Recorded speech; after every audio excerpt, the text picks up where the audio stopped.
विभीषण की बेटी से रावण क्यों डरता है? विभीषण की बेटी का क्या नाम था?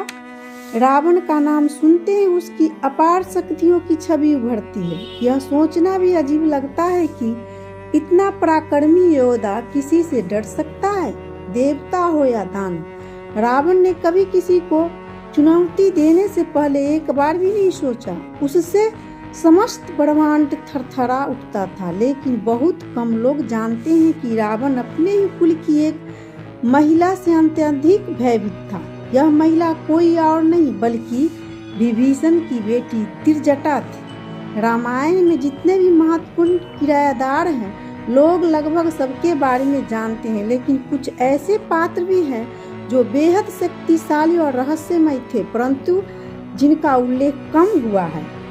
उन्हीं में से एक थी त्रिजटा, जिनसे रावण डरता था। परंतु सवाल उठता है कि अगर त्रिजटा इतनी ही प्रभावशाली और शक्तिशाली थी तो रामायण में उनकी विस्तार से उल्लेख क्यों नहीं मिलता? आइए इस रहस्य में पर्दा उठाते हैं। एक कथा के अनुसार जब रावण माता सीता का अपहरण कर लंका ले आया तो उसने उन्हें अशोक वाटिका में बंदी बना लिया। सीता माता की निगरानी के लिए उनसे भयानक राक्षसनियों को नियुक्ति किया, जिनका आदेश था कि किसी तरह से सीता को विवाह के लिए तैयार किया जाए। कई राक्षसनियां माता सीता को डराती और उन पर दबाव डालती, लेकिन त्रिजटा एकमात्र ऐसी थी जिन्होंने न केवल माता सीता की रक्षा की बल्कि उन्हें आश्वासन भी किया कि भगवान श्री राम शीघ्र ही उन्हें बचाने आएंगे। त्रिजटा राक्षसनी होते हुए भी बहुत ही अच्छे स्वभाव की थी। कहा जाता है कि उनके पास दिव्य शक्तियां थी और वे भविष्य देख पाने में समक्ष थी। उन्होंने अपने स्वप्न में देखा था कि लंका का अंत निकट है और भगवान श्री राम माता सीता को मुक्त कराने वाले हैं। उन्होंने यह भी भविष्यवाणी की थी कि हनुमान लंका को जलाकर तहस नहस कर देंगे।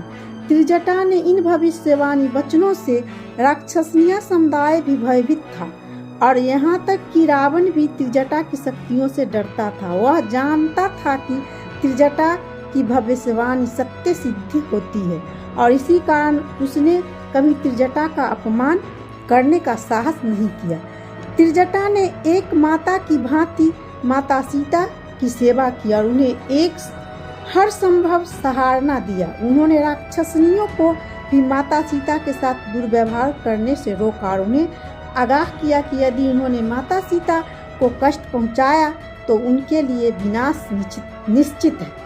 त्रिजटा का यह स्वर्ण और निष्ठा उन्हें रामायण के सबसे महत्वपूर्ण लेकिन कम चर्चित पात्रों में से एक बनता है। त्रिजटा का सम्मान केवल लंका तक ही सीमित नहीं रहा। आज भी भारत में कई स्थानों पर उनकी पूजा होती है।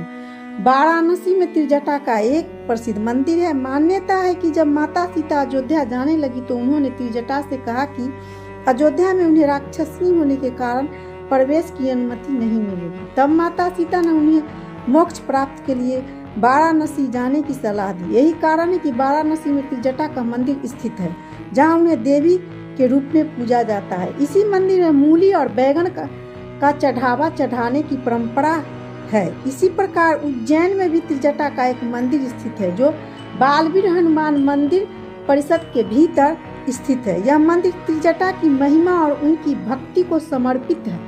त्रिजटा का जीवन हमेशा सिखाता है कि सच्ची भक्ति, ईमानदारी और निष्ठा किसी भी जाति, कुल या समाज से ऊपर होती है। अगर आपको यह कहानी रोचक लगी तो हमारे चैनल को सब्सक्राइब करें और इस वीडियो को लाइक करें ताकि हम आपके लिए और भी अद्भुत और रहस्यमय कथा लाते रहें।